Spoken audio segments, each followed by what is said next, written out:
الحمد لله رب العالمين والصلاة والسلام على أشرف الأنبياء وإمام المرسلين نبينا وقدوتنا محمد بن عبد الله الأمين وعلى آله وصحبه الغر الميامين ومن تبعهم وتابعيهم بإحسان إلى يوم الدين أما بعد فالسلام عليكم ورحمة الله تعالى وبركاته. وعلیکم السلام. آج مختارات کا یہ دوسرا درس ہے. پچھلے درس میں آپ لوگوں کے سامنے میں نے یہ بات ذکر کی تھی کہ کتاب کی تعلیم شروع ہونے سے پہلے، کتاب کی تدریس سے پہلے جس فن کی یہ کتاب ہے اس فن کے بارے میں کچھ باتیں بتاؤں گا. اور زہیر، یہ تم کیمرہ کہاں گھما رہے ہو بھائی؟ یہ کون ہے زہیر؟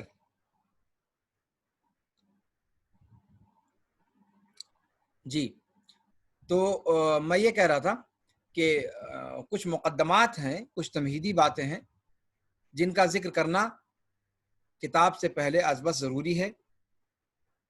اور جہاں تک مجھے یاد آتا ہے میں نے ادب کے بارے میں کچھ تفصیلی باتیں آپ لوگوں کے سامنے رکھی تھیں. ادب کسے کہتے ہیں اور عربی ادب کا آغاز کب سے ہے اور عربی ادب کے اہم مصادر کیا ہیں. پچھلے ہفتے ان میں سے کتنی چیزوں پر بات چیت ہوئی مجھے اس وقت پورے طور پر یاد نہیں ہے، لیکن میں کوشش کرتا ہوں انشاءاللہ کہ وہ باتیں آپ لوگوں کے سامنے مختصر رکھ دیتا ہوں. پھر ہو سکتا ہے ان میں سے کچھ باتیں تفصیل کے ساتھ پچھلے درس میں آ چکی ہوں. ادب کسی بھی زبان کا نثری اور شعری ذخیرہ جو ہوتا ہے اسے ادب کہا جاتا ہے. ٹھیک ہے مشائخ، یہ موٹی موٹی چیز ہے کہ ادب کا اطلاق شعر اور نثر مع اقسامہما پر ہوتا ہے. اس سے پہلے آپ لوگوں نے باقورۃ الادب سے لے کر منہاج العربیہ سے لے کر کلیلہ دمنہ سے لے کر قصص النبیین وغیرہ اور کچھ کتابیں اور بھی پڑھی ہوں گی ادب پر. لیکن یہ کہ ادب ہے کیا اس کے بارے میں شاید آپ کو یاد نہ ہو یا پھر پتہ نہیں بہت سارے لوگوں کو بتایا نہ گیا ہو. تو ادب ہے کیا اس پر پہلے تھوڑی سی گفتگو ہم انشاءاللہ کریں گے. ادب عربی زبان کے حوالے سے جب دیکھا جائے تو چونکہ ادب شعر اور نثر کے مجموعے پر اس کا اطلاق ہوتا ہے اور عربی زبان کے حوالے سے اگر ہم دیکھیں تو شعر اور نثر کا سب سے قدیم مجموعہ یا سب سے قدیم نمونہ جو ہمارے سامنے دکھائی پڑتا ہے وہ عصر جاہلی کا ہے. عصر جاہلی، یہ سب چیزیں آپ لوگ نوٹ کرتے رہیں تاکہ مطلب ان میں سے اگر کوئی چیز واضح نہ ہو تو اس کو پوچھ لیں.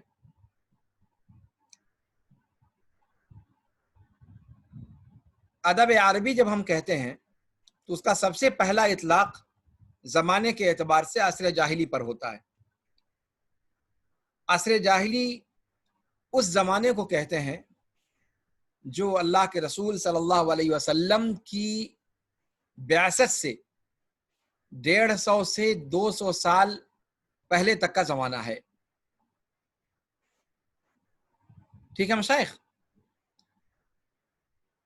یعنی اللہ کے رسول صلی اللہ علیہ وسلم کی بعثت سے 150 سے 200 سال پرانا جو زمانہ ہے، اس لیمیٹڈ ٹائم کو عصر جاہلی کا نام دیا گیا ہے. پھر اس کے بعد اللہ کے رسول صلی اللہ علیہ وسلم کی بعثت سے لے کر خلفائے راشدین کے عہد تک کے زمانے کو عصر اسلامی کہا جاتا ہے. پھر اس کے بعد جب بنو امیہ کا دور شروع ہوتا ہے وہاں سے لے کر سن 132 ہجری، سن 132 ہجری 132 وہاں تک بنو امیہ کا دور تھا. تو اموی دور وہاں تک کے زمانے کو کہا جاتا ہے. اس کے بعد 132 سے شروع ہوتا ہے عباسی دور، عصر عباسی اس کو کہا جاتا ہے، اور وہ 3 حصے میں تقسیم ہوتا ہے: عصر عباسی اول، عصر عباسی ثانی، عصر عباسی ثالث. سن 656 ہجری تک تیسرا دور اس کا ختم ہوتا ہے. 656 ہجری میں بغداد پر تاتاریوں کا، ہلاکو کا نام سنا ہوگا آپ نے، ہلاکو خان، تاتاریوں کا جو حملہ ہوا چنگیز کی نسل کا، چنگیز کا، تو ان تاتاریوں کی تباہی کے بعد خلافت عباسیہ ختم ہو گئی. تو عباسی دور وہاں تک مانا جاتا ہے. پھر اس کے بعد طوائف الملوکی شیخ کا ایک دور، بار سن اور بتا دیں. سن 656 ہجری، جی شیخ. 656، سن 656 ہجری تک عباسی دور، تیسرا دور عباسی جو تیسرا دور ہے وہ ختم ہوتا ہے. اس کے بعد طوائف الملوکی کا دور شروع ہوتا ہے. پھر عصر عثمانی، ترکیوں کا، عثمان ایک ترک شخص تھا، اس کی طرف نسبت کرتے ہوئے، یہ عثمان بن عفان رضی اللہ تعالیٰ عنہ صحابی، ان کی طرف نسبت نہیں ہے، بلکہ ترکیہ کا ایک آدمی تھا، ترکی کا، اس کی طرف نسبت کرتے ہوئے خلافت عثمانیہ جس کو کہتے ہیں یا مشہور ہے عوام میں، جبکہ وہ خلافت نہیں تھی، ملوکیت تھی وہ بھی. بہرحال تو عثمانی دور شروع ہوتا ہے، اور اس کے بعد یہ عثمانی دور لگ بھگ آخری وقت تک رہا. 1799 عیسوی تقریباً، جب نیپولین بوناپارٹ نے مصر پر حملہ کیا، وہاں سے پھر عصر حدیث کہا جاتا ہے. وہاں سے لے کر آج تک کے زمانے کو عصر حدیث یعنی ماڈرن ایج جس کو آپ کہہ لیں انگریزی میں، تو یہ ماڈرن ایج کہا جاتا ہے، جس میں ہم اور آپ ابھی ہم ہیں. جب ادب عربی کہا جاتا ہے تو یہ سارے کے سارے ادب عربی کے زمانی دائرے ہیں. سب سے قدیم نسل ادب عربی ادب کا ظاہر سی بات ہے جاہلی ہے، اور سب سے جدید اور لیٹسٹ اگر ہے تو وہ عصر حدیث کا ہے. اس کے بیچ میں یہ سارا زمانہ، یعنی ظاہر سی بات ہے اسلام کے ظہور کو 1450 سال ہونے کو ہیں. اگر 150 سے 200 سال پہلے اور مان لو تو 16 صدی مان لو یا 16.5 صدی مان لو، یہ عربی ادب کی پوری عمر ہے. عربی ادب کی، جو عربی زبان کی اور عربی ادب کی، ظاہر سی بات ہے ادب زبان سے براہ راست جڑی ہوئی ہوتی ہے، ادب جڑا ہوا ہوتا ہے. زبان اور ادب دونوں کا چولی دامن کا ساتھ ہے. تو ظاہر سی بات ہے عربی زبان کی تاریخ جب وہاں سے ملتی ہے تو عربی ادب کی تاریخ بھی ہم کو وہیں سے دیکھنی پڑے گی. تو اس سے پتہ کیا چلا کہ عربی ادب کا آغاز اللہ کے رسول صلی اللہ علیہ وسلم کی بعثت سے 150 سے 200 سال پہلے سے شروع ہے، اور اس کا اختتام یا اس کا تسلسل ہنوز باقی ہے. ہم اور آپ جس دور میں گزر رہے ہیں یہ عصر حدیث یا ماڈرن ایج کہا جاتا ہے، اور یہ ہے عربی ادب کا زمانی دائرہ.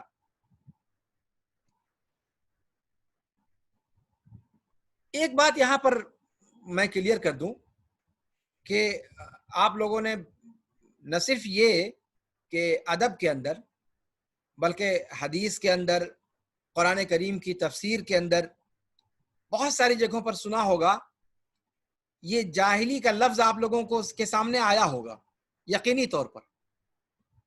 جاہلی دور یعنی اللہ کے رسول صلی اللہ علیہ وسلم کی بعثت سے پہلے کا زمانہ، اس کو عصر جاہلی کہا جاتا ہے.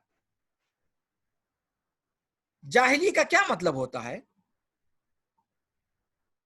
اس کی وضاحت کرنا میں سمجھتا ہوں بہت ضروری ہے. جاہلی کا کیا مطلب ہوتا ہے کہ وہ لوگ جاہل تھے. اس معنی میں، جس معنی میں جاہل اور عالم ہم لوگ بولتے ہیں، کیا اس معنی میں وہ لوگ جاہل تھے؟ اگر جاہل تھے تو پھر اتنا عمدہ کلام، ان کے یہاں اتنے بڑے بڑے شعراء اتنے بڑے بڑے خطبہ، اتنے بڑے بڑے حکما کہاں سے پیدا ہوئے؟ کوئی اس کا جواب دے گا؟ جاہلی دور کو جاہلی دور کیوں کہا جاتا ہے؟ وہ لوگ بالکل ان پڑھ، گمار، غیر مثقف اور بالکل ہی عقل سے پیدل تھے، اس لیے جاہل کہا جاتا ہے؟ نہیں کون جواب دے گا؟ نعیم اللہ، عتیق محمد، فضل الرحمان، صفی اللہ، وہ آپ لوگ لوگوں کا محروم تھے شیخ، کیمران نہیں ہے۔ وہ لوگ ہاں، ان کون جواب چیزوں دے سے گا؟ محروم تھے، وہ لوگ ان چیزوں سے محروم تھے، اس لیے ان کو جاہلی کہا جاتا ہے۔ سب سے پہلے نام بتاؤ، کون بول رہے ہو؟ اتنی بڑی تعداد میں مجھے پتہ ہی نہیں چل رہا آواز کہاں سے آ رہی ہے۔ محمد عیسیٰ ذاکر کون صاحب، جواب دے رہا ہے؟ محمد عیسیٰ؟ عیسیٰ ذاکر،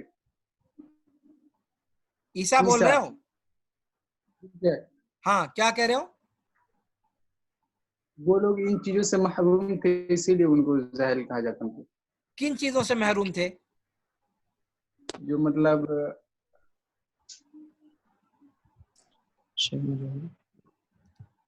جی شیخ میں بتاؤں؟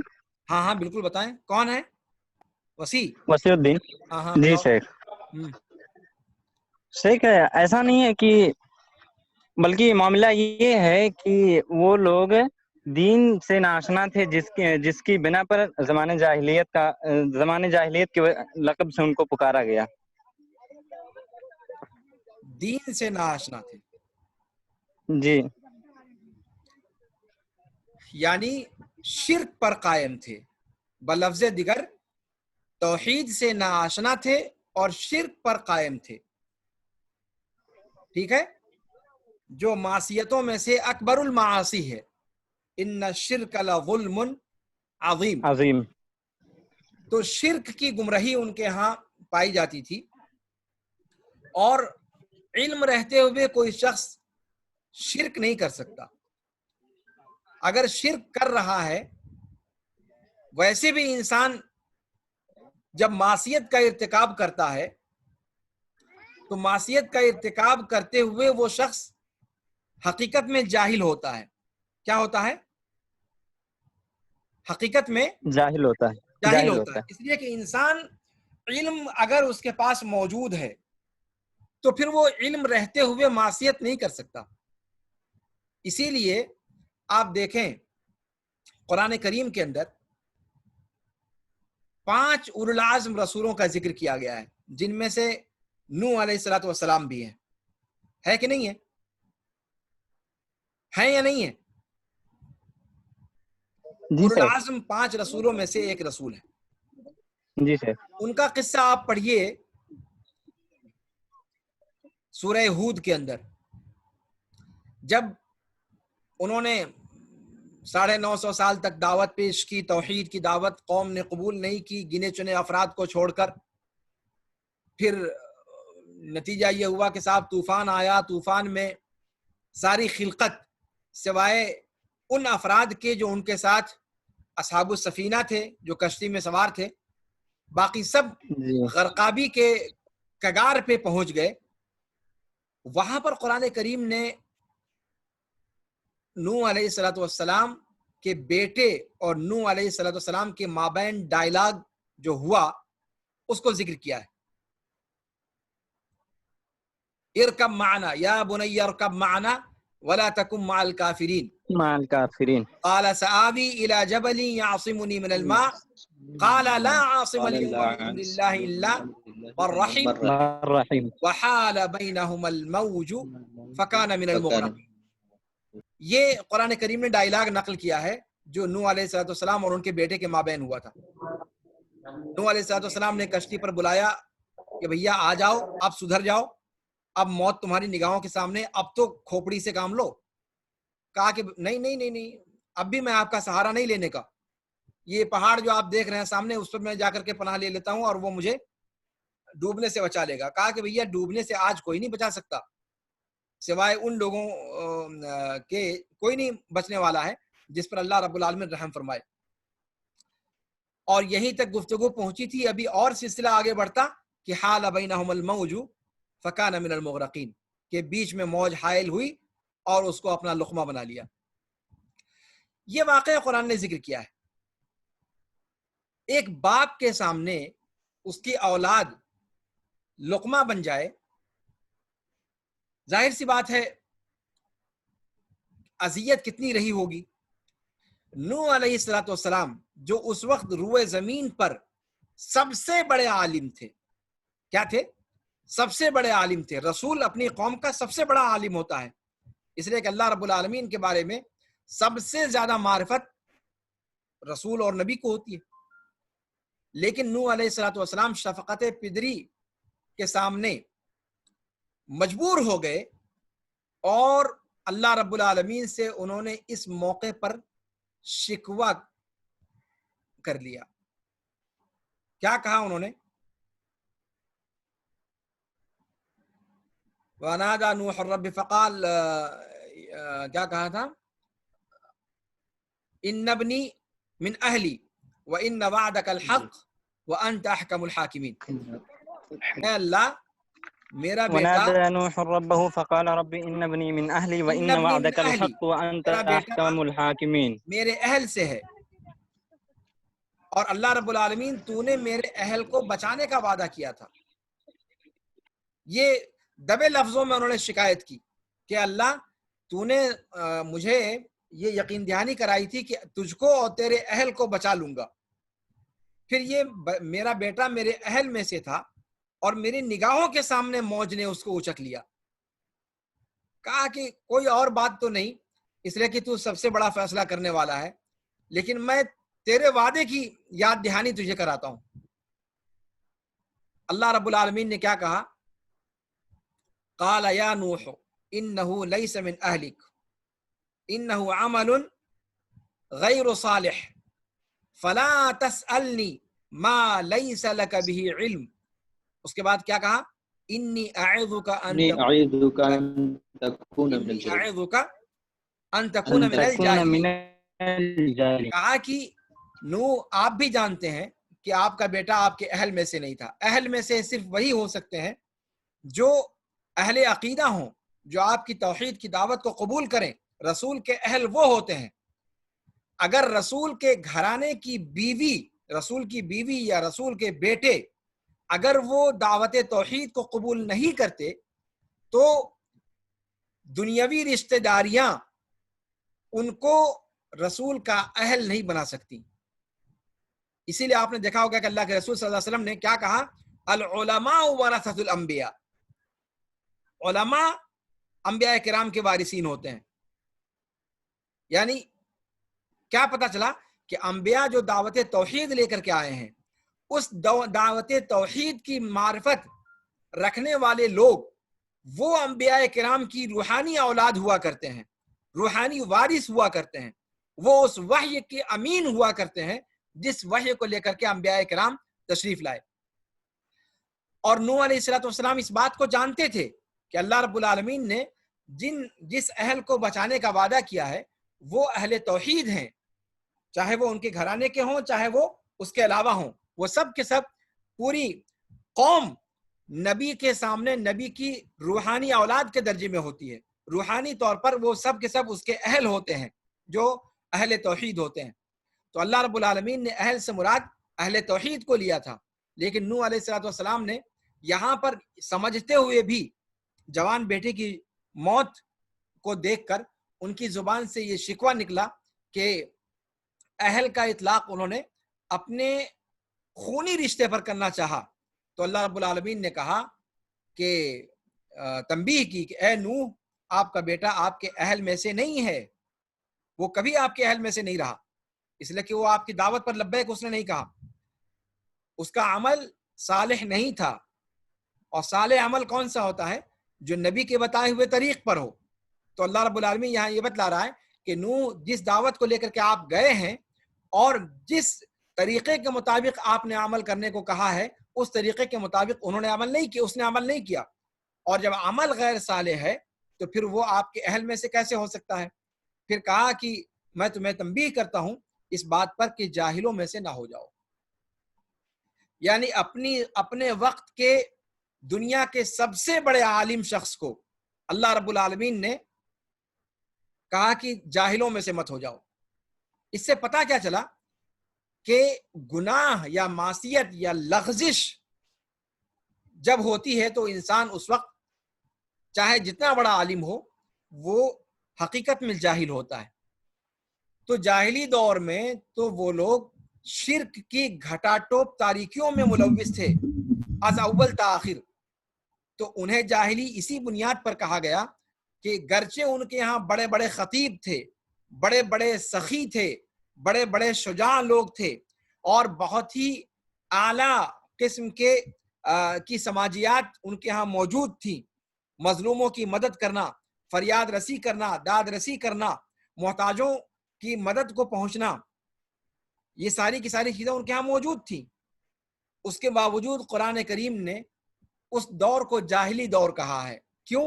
اس لیے کہ سب سے بڑی توحید کی جو تعلیم ہے اس سے وہ لوگ آشنا نہیں تھے۔ تو جب جاہلی دور کہا جائے تو اس سے یہ مقصود ہوتا ہے، یہ مقصود نہیں ہوتا ہے کہ بالکل وہ لوگ کیا نام ہے علم سے کورے تھے۔ اگر علم سے کورے ہوتے تو اتنے بڑے بڑے معلقات، اتنے بڑے بڑے دواوین، اتنے بڑے بڑے خطبے، اتنی بڑی بڑی حکمت کی باتیں، اتنی بڑی بڑی وصیتیں وہ لوگ نہیں لکھ سکتے تھے۔ ظاہر سی بات ہے اہل علم تھے، وہ لوگ علم کے رمز شناس تھے، لیکن چونکہ عقیدہ توحید میں وہ لوگ شرک پر قائم تھے، اس بنیاد پر ان کو جاہل کہا گیا، اور یہیں سے جاہلی دور کو جاہلی دور کہا جاتا ہے۔ بہرحال اتنی تفصیل سے بتانے کی ضرورت یوں پڑی کہ اس اصطلاح کا اطلاق آپ حدیث کے اندر بھی پائیں گے، تفسیر کے اندر بھی پائیں گے، اور دوسری جگہوں پر بھی پائیں گے۔ اور آپ لوگ خود تقریر کرتے ہوئے انجمن میں بسا اوقات بڑے جوش و خروش کے ساتھ کہتے ہو جاہلی دور ایسا تھا ویسا تھا۔ اس بیچارے جاہلی دور کو سارے قیم اور مبادئ اور جتنے اخلاقیات ہیں سب سے آپ لوگ ننگا کر دیتے ہو۔ یعنی اس دور میں انسان تھے ہی نہیں، انسانوں کے بھیس میں بھیڑیے تھے۔ میرے بھائی ایسا نہیں تھا، وہ لوگ بھی انسان تھے، ان کے یہاں بھی اخلاقیات تھیں، ان کے یہاں بھی سماجیات تھا، سماجیات کی پاسداری تھی، ان کے یہاں بھی مبادئ اور قیم تھے۔ اگر ایسا نہ ہوتا تو اللہ کے رسول کیوں کہتے بعثت لأتمم مکارم الاخلاق؟ اللہ کے رسول صلی اللہ علیہ وسلم نے کیا فرمایا کہ مکارم اخلاق کی تتمیم کے لیے، تکمیل کے لیے میں بھیجا گیا ہوں۔ یعنی مکارم اخلاق موجود تو تھے، لیکن ان کی تکمیل کے لیے جو نقص وہاں موجود تھا اس نقص کو پورا کرنے کے لیے میں آیا ہوں۔ اللہ کے رسول نے یہ کبھی نہیں کہا کہ تم لوگوں کے ہاں اخلاق تھے ہی نہیں، میں لے کر کے آیا ہوں مکارم اخلاق کی تعلیمات، ورنہ اس سے پہلے تم لوگوں کو مکارم اخلاق نام کی کوئی چیز تمہارے یہاں تھی ہی نہیں۔ کیا ایسا کہا اللہ کے رسول نے؟ ایسا نہیں کہا۔ لِأُتَمِّمَ مَكَارِمَ الْأَخْلَاقِ، تکمیل کروں، یعنی وہ چیز پہلے سے موجود تھی، لیکن تم لوگ جب تقریر کرنے پر آتے ہو اور جوش و جذبے میں بولتے ہو تو ایسا لگتا ہے کہ جاہلی دور وہ کوئی حیوانی دور تھا، انسانوں کے بھیس میں بھیڑیے رہتے تھے، لڑکیوں کو زندہ درگور کرتے تھے اور یہ کرتے تھے اور وہ کرتے۔ میرے بھائی پہلے پتا تو کرو کہ کیا واقعتاً اتنے جوش و جذبے سے بولنے کی چیز ہے وہ۔ ان کے یہاں سب سے بڑی جو چیز تھی ریمارکیبل، وہ شرک کا معاملہ تھا۔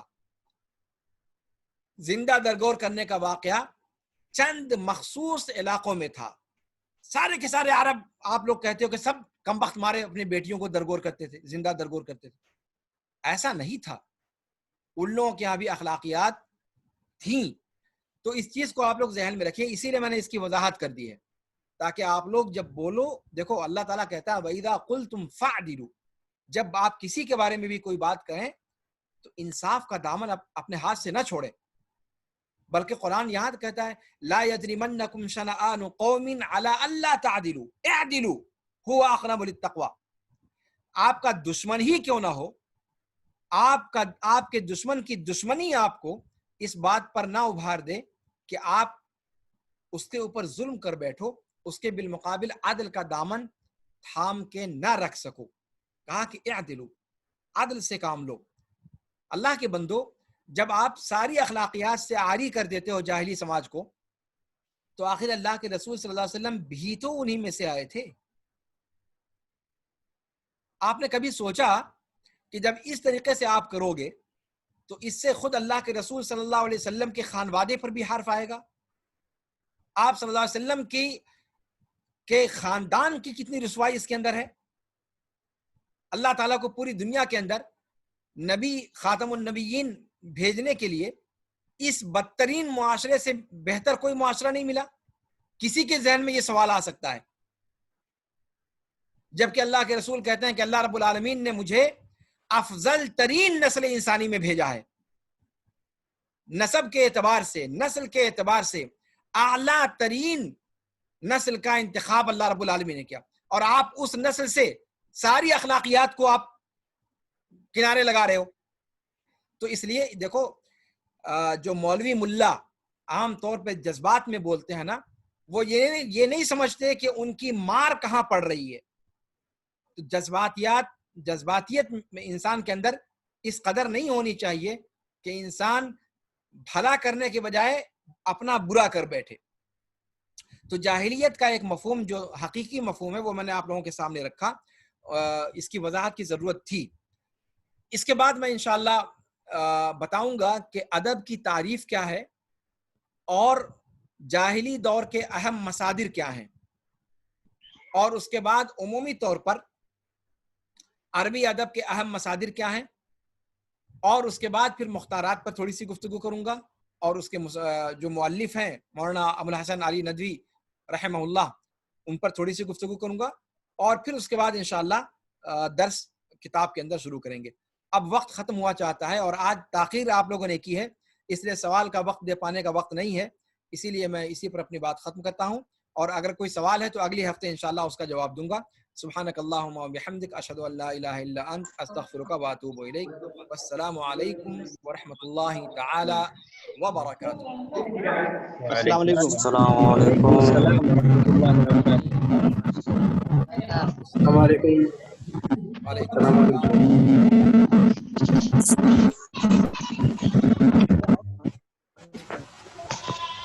آپ یہ ٹکیا نکال دو.